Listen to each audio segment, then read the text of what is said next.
Hello students, मैं हूँ राजेश गुप्ता और आज हम जेनेटिक्स का एक बहुत ही important topic Mendel of inheritance लेकर के आया हूँ, जो कि बेसिकली बीएससी थर्ड ईयर के स्टूडेंट्स के लिए है। तो आइए आज की टॉपिक को स्टार्ट करते हैं।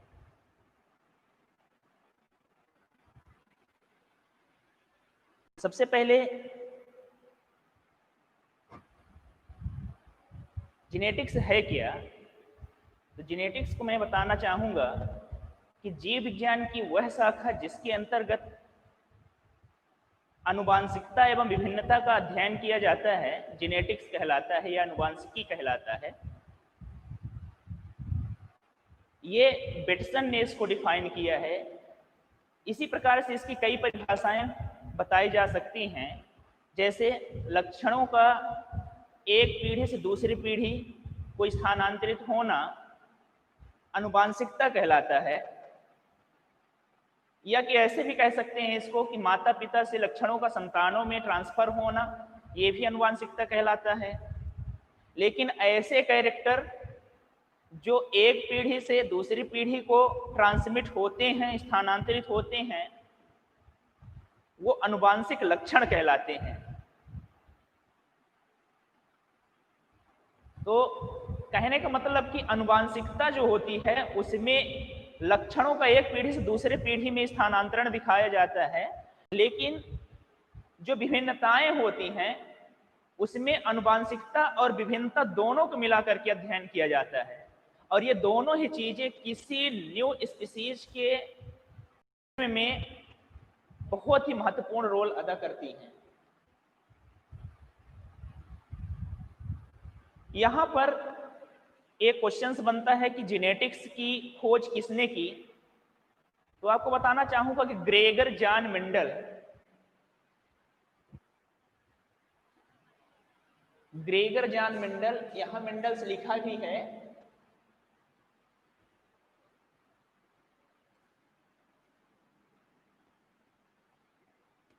ग्रेगर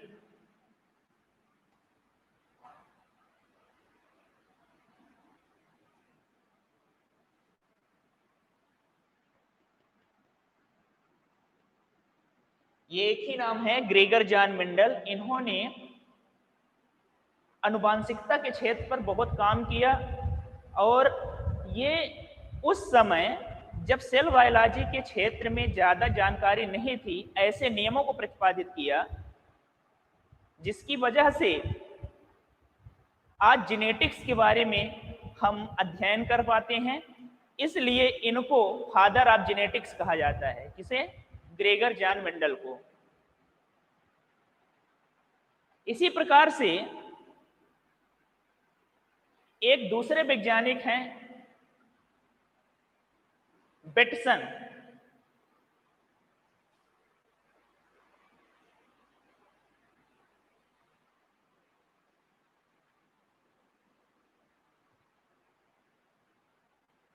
सॉरी, यहां पर एक दूसरा क्वेश्चन बनता है कि प्रायोगिक अनुवांशिकी के पितामह कौन कहलाते हैं? तो टीएच मॉर्गन को प्रायोगिक अनुवांशिकी के पितामह के नाम से जाना जाता है। हम कह सकते हैं कि जो टीएच मॉर्गन हैं इन्हें फादर ऑफ एक्सपेरिमेंटल जेनेटिक्स के नाम से जाना जाता है। तो ये तो हुआ इसका जनरल इंट्रोडक्शन। हालांकि हम बेसिकली तौर पर यह कह सकते हैं कि जो जेनेटिक्स की शुरुआत होती है यहीं से होती है और इसके बारे में जेनेटिक्स का जो स्टडी किया जाता है यहीं से हम प्रारंभ करते हैं। और आइए इसको डिटेल से पढ़ते हैं कि मेंडल के नियम हैं क्या। तो मेंडल के नियम को समझाने से पहले मेंडल ने अपने एक्सपेरिमेंट किन पौधों पर किया, किन जीवों पर किया, इसके बारे में जानते हैं। तो एक क्वेश्चन बनता है यहां कि मेंडल ने अपने प्रयोगों पर मटर के पौधों का ही चुनाव क्यों किया?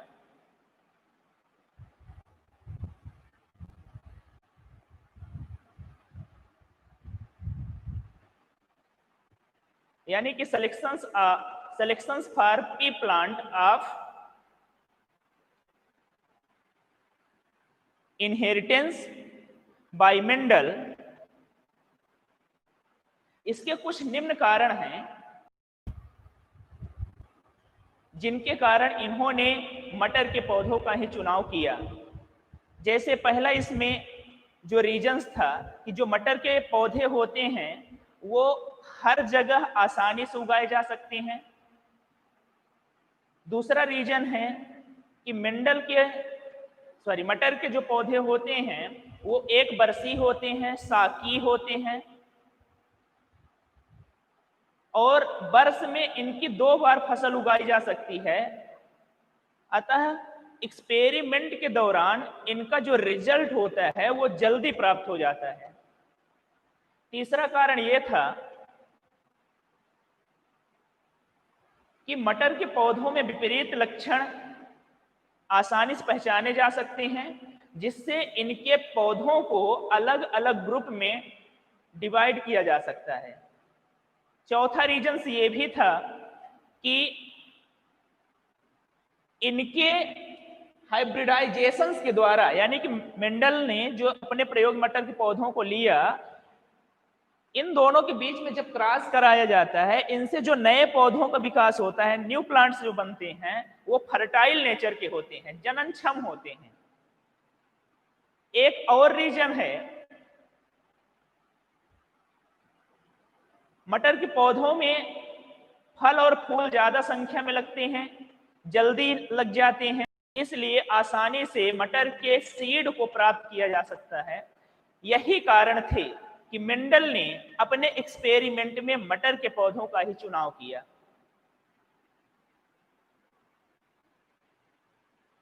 तो ये था थोड़ा सा बेसिस मेंडल के नियम को पढ़ने के पहले। अब आइए देखते हैं कि मेंडल का नियम है क्या। तो मेंडल ने अपने प्रयोगों के आधार पर जनरली 2 ही नियम दिए थे, लेकिन कई लेखकों के द्वारा बाद में प्रभाविता के गुण को भी एक नियम का रूप दे दिया गया। वास्तव में जो लॉ ऑफ डोमिनेंस है, प्रभाविता का नियम है, ये मेंडल का एक ऑब्जर्वेशन था, प्रेक्षण था। लेकिन यदि हम इसको भी एक नियम माने तो मेंडल के 3 नियम हैं: law of dominance, law of segregation, इसी को कहा जाता है law of purity of gametes, और थर्ड नंबर है लॉ ऑफ इंडिपेंडेंट असॉर्टमेंट।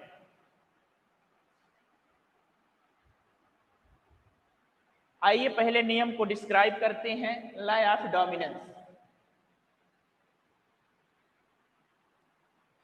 प्रभाविता का नियम है क्या?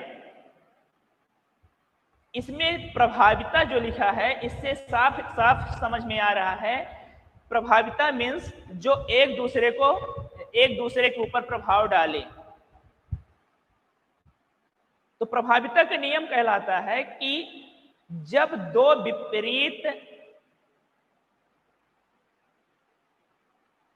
जब एक जोड़ी विपरीत लक्षणों को ध्यान में रखकर किन्हीं 2 समयुग्मजी या होमोजाइगस प्लांट्स के बीच क्रॉस कराया जाता है, तो F1 जनरेशन में केवल एक ही कैरेक्टर पाया जाता है और दूसरा छिपा हुआ होता है। यानी कि F1 जनरेशन में जो कैरेक्टर्स दिखाई देता है उसको डोमिनेंट कैरेक्टर्स कहा जाता है, और जो छुपा हुआ होता है, दिखाई नहीं देता, उसको रिसेसिव कैरेक्टर्स कहा जाता है। फॉर एग्जाम्पल, हम इस फिगर के माध्यम से इसको देखेंगे कि लॉ ऑफ डोमिनेंस है क्या। तो इस तरफ आप देख पा रहे होंगे कि एक सपोज दैट रेड कलर का फ्लावर्स दिखाई दे रहा है, इसके नीचे लिखा है रेड फ्लावर्ड प्लांट, और इस व्हाइट वाले में लिखा है व्हाइट फ्लावर्ड प्लांट। ये दोनों मटर के पौधे हैं, एक में रेड कलर का फ्लावर्स हैं और दूसरे में कैसे हैं, व्हाइट कलर के फ्लावर्स हैं। ये दोनों पेरेंट्स कहलाते हैं। इन दोनों के बीच में जब क्रॉस कराया जाता है तो चूंकि जो रेड कलर्स के फ्लावर होते हैं उनका जो जीनोटाइप होता है या उनमें जो जीन्स होते हैं उनको हम कैपिटल लेटर में प्रदर्शित करते हैं और इनको कैपिटल आर से दिखाया जाता है। इसी प्रकार से जो व्हाइट फ्लावर हैं इनके जो जीन्स हैं स्मॉल लेटर में होंगे, स्मॉल आर आर। तो अभी हमने यही बताया कि जब एक जोड़ी विपरीत लक्षणों को ध्यान में रखते हुए दो होमोजाइगस प्लांट के या जीवों के बीच क्रॉस कराया जाता है तो F1 जनरेशन में केवल एक ही कैरेक्टर्स दिखाई देता है जबकि दूसरा छिपा हुआ होता है, और जो कैरेक्टर्स दिखाई दे रहा है वो प्रभावी होगा और जो छिपा हुआ होता है वो रिसेसिव कैरेक्टर कहलाता है। तो यहाँ एग्जाम्पल में आप देख रहे हैं कि ये रेड फ्लावर, ये व्हाइट फ्लावर, ये दोनों पेरेंट्स कहलाएंगे। इसका जीन्स क्या है? कैपिटल आर आर है और इसका स्मॉल आर आर है। तो जो नेक्स्ट जनरेशन में सॉरी इनके जो गैमेट्स बनते हैं, अब यहां पर ये क्या है? एक जैसे हैं, तो इनमें से केवल एक ही गैमेट अगली जनरेशन में ट्रांसमिट होगा, इसमें से भी एक अगली जनरेशन में ट्रांसमिट होगा। ये दोनों क्या कहलाएंगे? गैमेट। और इन दोनों को बीच में जब क्रॉस हुआ तो इनका जो न्यू कॉम्बिनेशन होगा वो कैपिटल आर और स्मॉल आर होगा, यानी कि ये हाइब्रिड रेड होंगे। चूंकि यहां पर कैपिटल आर है, ये किसके ऊपर डोमिनेंट होता है? स्मॉल के ऊपर होता है। तो यहां पर कैपिटल आर का यहां कलर क्या था? रेड था। इसलिए जो यहां पर F1 जनरेशन दिखाई दे रही है, F1 जनरेशन, इसके जो प्लांट्स बनेंगे वो रेड फ्लावर्ड प्लांट बनेंगे। इसी को कहते हैं प्रभाविता का नियम या लॉ ऑफ डोमिनेंस, यानी कि एक कैरेक्टर यहां पर दूसरे के ऊपर प्रभावी होता है, रेड व्हाइट के ऊपर प्रभावी होता है।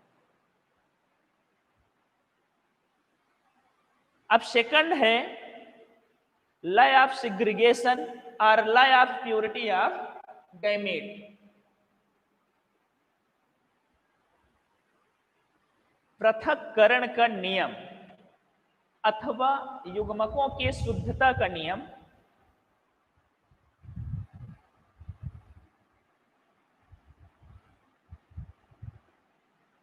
तो ये क्या होता है? युग्मकों के शुद्धता का नियम।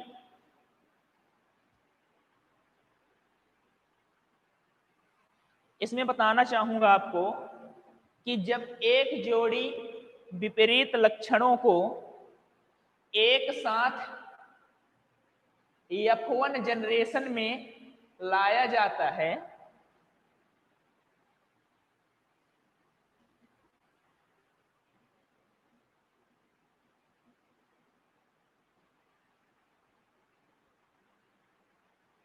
जब एक जोड़ी विपरीत लक्षणों को एक साथ F1 जनरेशन में लाया जाता है तो ये दोनों कैरेक्टर एक दूसरे से बिना मिले और अलग अलग अपने पेरेंट्स से आते हैं और एक दूसरे से मिलते नहीं हैं बल्कि साथ साथ रहते हैं। और जब इनसे अगली जनरेशन्स के गैमेट का निर्माण होता है ये बिल्कुल पृथक पृथक स्थित हो जाते हैं, इसलिए इसको पृथक्करण का नियम कहा जाता है या युग्मकों के शुद्धता का नियम कहा जाता है। आइए एक एग्जाम्पल से इसको देखते हैं। यहां है रेड फ्लावर और इधर है व्हाइट फ्लावर। रेड फ्लावर के जो जीन्स होते हैं वो कैसे होते हैं? वन पेयर होंगे, इनको कैपिटल आर आर से डिनोट किया जाता है और इनको स्मॉल आर आर से। आपको ध्यान रखना ये है कि जो भी कैपिटल लेटर में जीन्स होगा वो स्मॉल के ऊपर हमेशा ही प्रभावी होगा, डोमिनेंट होगा। अब इसमें से ये दोनों पेरेंट्स कहलाएंगे। अब इनमें से केवल एक एक गैमेट अगली पीढ़ी में स्थानांतरित होते हैं। तो इससे एक कैपिटल आर, इसमें से एक स्मॉल आर, ये दोनों गैमेट्स कहलाए। इन दोनों के बीच में जब क्रॉस हुआ तो इसमें से F1 जो पीढ़ी का निर्माण होता है वो हाइब्रिड होती है, यानी कि इनमें दोनों के कैरेक्टर मिले जुले रहते हैं। ये देख लीजिए, एक कैपिटल आर एक स्मॉल आर, लेकिन यहां पर जो कैपिटल है वो स्मॉल के ऊपर डोमिनेंट है, इसलिए इसको हम रेड फ्लावर ही कहेंगे। और जब यहां पर F1 हाइब्रिड में सेल्फ पोलिनेशन कराया जाता है, चूंकि मटर के जो पौधे होते हैं उनमें ज्यादातर सेल्फ पोलिनेशन ही होता है, क्योंकि उनके जो फ्लावर्स का संरचना होती है वो लगभग ट्रायंगल आकृति में होती है, इसलिए इनमें जो ज्यादातर पोलिनेशन होता है, परागण होता है, वो सेल्फ पोलिनेशन होता है। लेकिन कभी कभार इनमें क्रॉस पोलिनेशन की क्रिया भी पाई जाती है। तो जब यहां पर F1 हाइब्रिड का सेल्फ पॉलिनेशन कराया जाता है तो इसमें से 3 प्रकार की जातियों का निर्माण होता है, यानी कि 3 प्रकार के प्लांट्स बनते हैं। वो नीचे आप देखेंगे इनका जो जीनोटाइपिक रेशियो बनता है उसमें एक प्योर रेड यानी कि 25%, और 2 ठो जो हैं ये प्योर रेड, एक हो गया 25 और 2 ठो ये जो हैं हाइब्रिड रेड हैं, क्योंकि इनमें एक कैपिटल आर एक स्मॉल आर है, इसलिए ये 50% है। और तीसरा नंबर जो है 1 स्मॉल आर आर, ये व्हाइट फ्लावर हैं, ये 25% है। यानी कि इनका जो जीनोटाइप रेशियो निकल रहा है उसमें 3 प्रकार के यहां पौधे दिखाई दे रहे हैं। एक तो प्योर रेड है, 2 ठो हाइब्रिड रेड है और एक प्योर व्हाइट है। इसको हम दूसरे तरीके से भी लिख सकते हैं, अथवा में जीनोटाइपिक रेशियो को इधर लिखा है, आपको दिखाई नहीं दे रहा होगा, हम यहां पर लिख रहे हैं कि 75% रेड है, क्योंकि रेड तो ये एक तो प्योर रेड था और 2 यहाँ पे हाइब्रिड रेड थे, और इन दोनों को यदि हम मिलाएंगे तो 50 और 25 75% हुआ, इसलिए ये रेड कितने हो गए 75%, और व्हाइट अकेला एक तो है इसलिए वो 25% व्हाइट रहेगा। तो जीनोटाइपिक रेशियो जो इसमें से निकलता है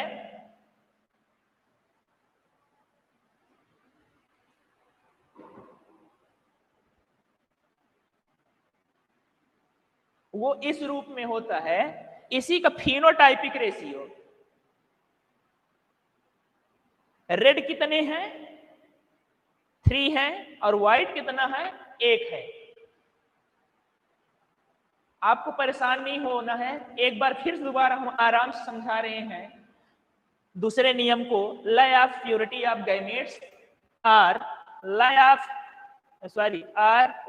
प्योरिटी ऑफ गैमेट्स या लय ऑफ सेग्रीगेशन, पृथक्करण का नियम या युग्मकों की शुद्धता का नियम। तो जैसे यहां पर नाम से ही स्पष्ट है, पृथक्करण का नियम, पृथक्करण का नियम, इट मींस यहां पर जो पेरेंट्स में जीन्स होंगे वो जीन्स F1 पीढ़ी में जब आते हैं वो एक दूसरे से मिलते नहीं हैं, वो अगली पीढ़ी में अलग अलग दिखाई देने लगते हैं, इसलिए इसको पृथक्करण का नियम कहा जाता है। और इसी को युग्मकों की शुद्धता का नियम कहते हैं। युग्मकों मींस गैमेट्स अलग अलग बन गए, तो इसीलिए इसको युग्मकों की शुद्धता का नियम भी कहा जाता है।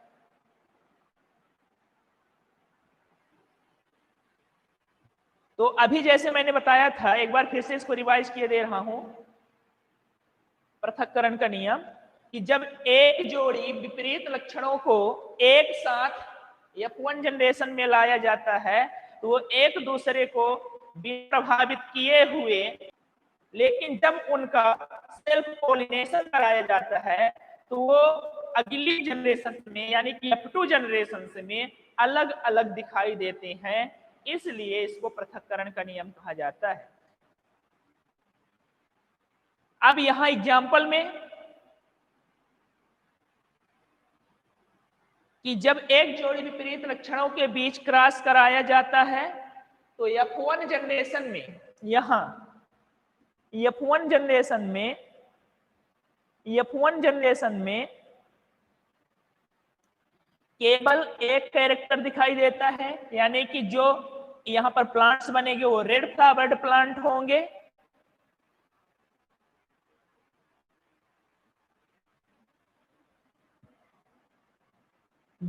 लेकिन जब F1 हाइब्रिड का सेल्फ पॉलिनेशन कराया जाता है तो इसमें से 3 प्रकार के पौधों का निर्माण होता है, जिनका जीनोटाइपिक रेशियो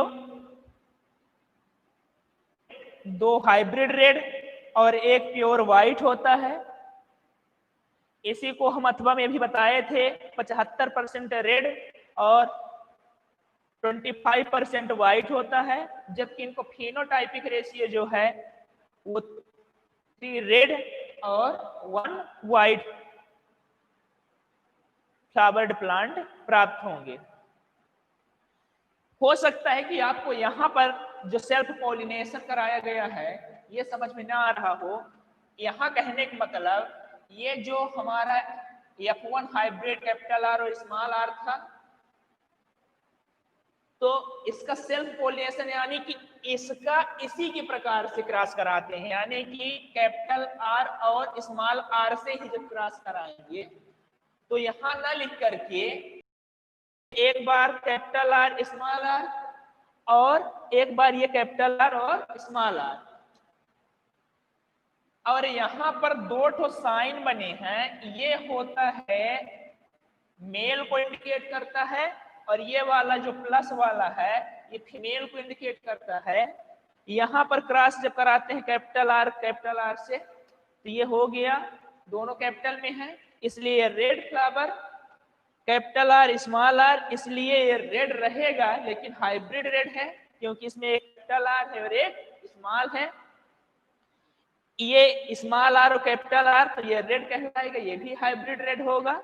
और स्मॉल आर का स्मॉल आर से जब हम मल्टीप्लिकेशन कराएंगे, ये क्रॉस कराएंगे इन दोनों के बीच में, तो ये व्हाइट रेड यहां पर दिखाई दे रहा है। तो इस प्रकार से इस नियम को यानी पृथक्करण के नियम को मेंडल का आधारभूत नियम कहा जाता है। यह जेनेटिक्स का भी मेंडल का आधारभूत नियम कहा जाता है, यह जेनेटिक्स का भी आधारभूत नियम कहा जाता है। तो आज हम इस वीडियो में इसको 2 भागों में डिवाइड कर रहे हैं। ये पार्ट 1 आज का होगा और नेक्स्ट लेसन में जो तीसरा नियम है लॉ ऑफ इंडिपेंडेंट असॉर्टमेंट, इसको सेकंड वीडियो में लेकर के आएंगे। आज के लिए इतना ही। आपको जहां पर प्रॉब्लम हो रही है आप कमेंट करके बताएंगे, जिससे हम अगली वीडियो में उसका सुधार कर सकें। तो आज के लिए इतना ही। Thank you. आपका दिन